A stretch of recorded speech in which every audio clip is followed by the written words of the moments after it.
Facility पे ज़्यादा से ज़्यादा जोर पड़ेगा, ज़्यादा बेड्स की जरूरत पड़ेगी, ऑक्सीजन प्लांट्स की जरूरत पड़ेगी, वेंटिलेटर्स की जरूरत पड़ेगी। इसलिए अगर हमें इस लड़ाई में आगे जीतना है तो हमें 2-3 चीजें साथ साथ करनी है। हॉस्पिटल इंफ्रास्ट्रक्चर बढ़ाना है, कोविड केयर सेंटर्स बढ़ाने हैं, कोविड आईसीयू बढ़ाने हैं, कोविड हॉस्पिटल बढ़ाने हैं, लेकिन साथ साथ हमें ये प्रयत्न करना है कि हमारे केसेस भी कम हो, क्योंकि अगर केसेस इस तरह बढ़ते रहे तो हेल्थ केयर सिस्टम इतने ज्यादा केसेस को मैनेज नहीं कर पाएगा। इसलिए हमें एग्रेसिव एक्शन लेना है, चाहे हम कहें माइक्रो कंटेनमेंट करें, माइक्रो लॉकडाउन एरियाज बनाएं, टेस्टिंग, ट्रैकिंग, आइसोलेशन करें या सख्ती करें जिससे कोविड अप्रोप्रिएट बिहेवियर बहुत एसेंशियल हो, क्राउड्स बिल्कुल ना इकट्ठे हों, क्योंकि ये वायरस जो है ये एकदम आग की तरह फैल रहा है और अगर हम इसके फैलने को नहीं रोकेंगे तो हम केसेस बढ़ेंगे, अगर केसेस बढ़ेंगे तो उसी से हॉस्पिटल एडमिशन बढ़ेगी और ऑक्सीजन रिक्वायरमेंट भी बढ़ेगी और वो एक लिमिटेड अमाउंट है, तो उसमें एक हॉस्पिटल में बहुत ज़्यादा स्ट्रेन अगले कुछ दिनों में बढ़ सकता है। डॉक्टर गुलेरिया का कहना है कि वैक्सीन की सरकार और स्वास्थ्य एजेंसियों को इस बात की पुख्ता वैक्सीन ज़्यादा से ज़्यादा लोगों तक पहुंच सके। पहला तो तीसरा सवाल था वैक्सीनेशन पे। अगर हम देखें तो हमारे पास वैक्सीनेशन की कमी नहीं है, वैक्सीनेशन प्रोडक्शन बढ़ रही है, वैक्सीन भी आज के स्पुतनिक की अप्रूव हो गई है और बाहर से भी कई वैक्सीन जो है वो अगले कुछ हफ्तों में भारत में आ जाएंगे। वैक्सीन डिस्ट्रीब्यूशन जो है उसको ऑप्टिमाइज करने की जरूरत है। कभी-कभी ये हो जाता है कि जहाँ पे हम केसेस बढ़ रहे हैं, हम जब पहले सिर्फ 50 लोग आ रहे थे वैक्सीन लगाने, अब एकदम 500 लोग आ जाते हैं उस साइड पे, तो तब वैक्सीन वहाँ पे कम पड़ती है। तो सप्लाई चेन मेंटेन करने की जरूरत है, जिससे जहाँ डिमांड वहाँ पे हम ज़्यादा वैक्सीन पहुँचाएं। कुछ एरिया जहाँ पे अभी डिमांड नहीं है वहाँ से वैक्सीन उठा के पहुँचा सकते हैं। तो अगर हम इक्विटी डिस्ट्रीब्यूशन इस तरह से करें तो वैक्सीन की कोई कमी नहीं होगी। दूसरा आपका सवाल था रेमडेसिविर। रेमडेसिविर जो दवाई है उसमें अभी तक जो भी स्टडीज हुई हैं और ये बहुत अच्छे जर्नल में पब्लिश हुई हैं, उन्होंने उन सब स्टडीज में यही दिखाया कि रेमडेसिविर सिर्फ हॉस्पिटल एडमिशन को कुछ दिनों से कम करती, 4 दिन कम हो जाते हैं हॉस्पिटल एडमिशन, लेकिन वो आपकी मोर्टेलिटी नहीं कम करती।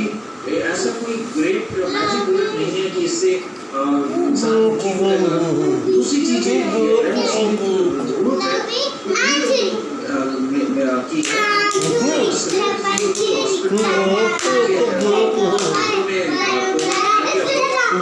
ऑक्सीजन सैचुरेशन कम हो रही हो।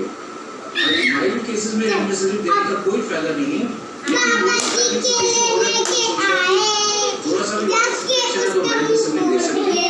ये नहीं तो उसके हर एक ड्रग के अपने साइड इफेक्ट्स होते हैं और रेमडेसिविर के भी अपने साइड इफेक्ट्स हैं, इसलिए उसको जब उसकी जरूरत नहीं है तब देने से नुकसान ज्यादा हो सकता है। डॉक्टर गुलेरिया का कहना है कि मरीजों को ऑक्सीजन की सप्लाई में दिक्कत नहीं होनी चाहिए। हॉस्पिटल और एजेंसियों को ऐसे व्यवस्था करनी चाहिए जहां जरूरतमंद तक जरूरत के समय ऑक्सीजन पहुंच सके। ऑक्सीजन की तैयारी जो है पिछले 8-9 महीने से सरकार कर रही है। गवर्नमेंट सेक्टर में कई प्लांट्स भी लगाए गए जिससे ऑक्सीजन जो है वो हर एक हॉस्पिटल में उपलब्ध हो, लेकिन जैसे मैंने कहा वैक्सीन की बात, वैसे ही ऑक्सीजन डिस्ट्रीब्यूशन का इशू है। जहाँ जहाँ पे केसेस बढ़ रहे हैं वहाँ पे ऑक्सीजन सिलेंडर जो है वो एकदम पहुँचाए जा सकते हैं। 6-7 महीने पहले ये पूरा अरेंजमेंट किया गया था कि जहाँ ऑक्सीजन की जरूरत होगी वहाँ ट्रेन के थ्रू ऑक्सीजन सिलेंडर्स पहुँचाए जाएंगे और वहाँ पे ऑक्सीजन की कमी नहीं होने दी जाएगी। तो मेरा ये मानना है कि अगर हम पूरा कलेक्टिवली सब लोग मिलकर काम करें, चाहे रेमडेसिविर की बात हो, चाहे वैक्सीनेशन की बात हो, चाहे ऑक्सीनेशन की बात हो, उसका चैलेंज जो है वो पूरी तरह से मीट कर सकता है। कोरोना के लिए कराए जाने वाले आरटी-पीसीआर टेस्ट में भी धोखा हो सकता है। डॉक्टर रणदीप गुलेरिया का कहना है कि टेस्ट में भी कई तरह की सावधानी रखने की जरूरत है, वरना पहली चीज ये है कि आरटी-पीसीआर टेस्ट की जो हम सेंसिटिविटी की बात करते हैं वो सिर्फ 80% है। इसका मतलब बेस्ट ऑफ सिचुएशन में भी, और ये पहले से हम कह रहे हैं, पिछले 1 साल से कह रहे हैं कि कई 20% ऐसे लोग हैं जो आरटी-पीसीआर टेस्ट आप करो तो उसमें वो डायग्नोसिस मिस हो सकता है, क्योंकि ऐसा कोई ये टेस्ट 100% नहीं है कि हम कहें कि ये जो है 100% सेंसिटिव है। हाँ, आरटी-पीसीआर आपका पॉजिटिव है तो आपको डेफिनेटली इन्फेक्शन है, लेकिन अगर नेगेटिव है ताला डालिए, डाल दे पुराना वाला पुराना वाला टेस्ट मशीन पे रखा था ना। दूसरी चीज ये चाबी है मिल गई कि टेस्ट करने की जो स्टार्ट करने का जो टेक्निक है वो अच्छी तरह से जो लोग टेस्ट कर रहे हैं तो आना चाहिए। कई दफा लोग जो नेजल स्वाब नाक में जो स्वैब डालते हैं वो पूरे नाक के अंदर तक नहीं लेके जाते और उसमें वायरस आता नहीं है। तो अगर आप टेस्ट ठीक से नहीं करोगे, अपना सैंपल ठीक से नहीं लोगे तो आपकी रिपोर्ट जो है वो नेगेटिव आ सकती है।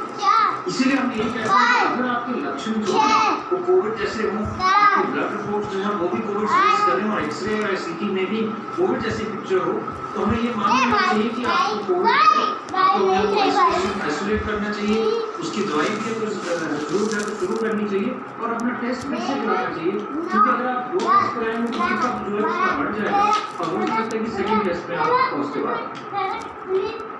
डॉक्टर अंतिम खुले का कहना है कि वैक्सीन कोरोना से बचने के उपाय तो है, लेकिन ये यानी वैक्सीन लेने के बाद भी आप कोरोना पॉजिटिव हो सकते हैं। अगर आप वैक्सीन लगाओगे तो आपको डिजीज नहीं होगी, इन्फेक्शन हो सकता है। तो इन दोनों में अंतर क्या है? अगर मैं ये कहूँ कि मैंने वैक्सीन लगाई और मुझे वैक्सीन लगा दूसरा शॉट लगाने के बाद 2 हफ्ते हो गए हैं तो मेरे शरीर में एंटीबॉडीज बन जाएंगी। पापा किसका वीडियो बना रही हो? पापड़ी का वीडियो में एंटीबॉडीज का भी पॉजिटिविटी आ जाती है। लेकिन इसका ये मतलब नहीं कि आपको इन्फेक्शन नहीं हो सकता।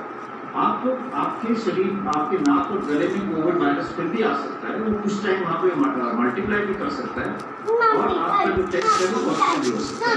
लेकिन आपके शरीर में जो एंटीबॉडीज बनी है वो वायरस को आगे नहीं बढ़ने देगी, उसकी रेप्लिकेशन को रोकेगी और इससे आपको सीवियर डिजीज नहीं होगी। जो डॉक्टर है ना, लेकिन डिजीज नहीं होगी, आपको हॉस्पिटल की एडमिशन की जरूरत नहीं पड़ेगी, आईसीयू जाने की जरूरत नहीं पड़ेगी और उससे आप ठीक हो जाएंगे। तो हमारी जो वैक्सीन जरूरी चीज ना देखबा, वही देखबा बस 20,000 होगी ना तो 30,000 होगी ना, यही कुल उपचार नहीं देखेगा।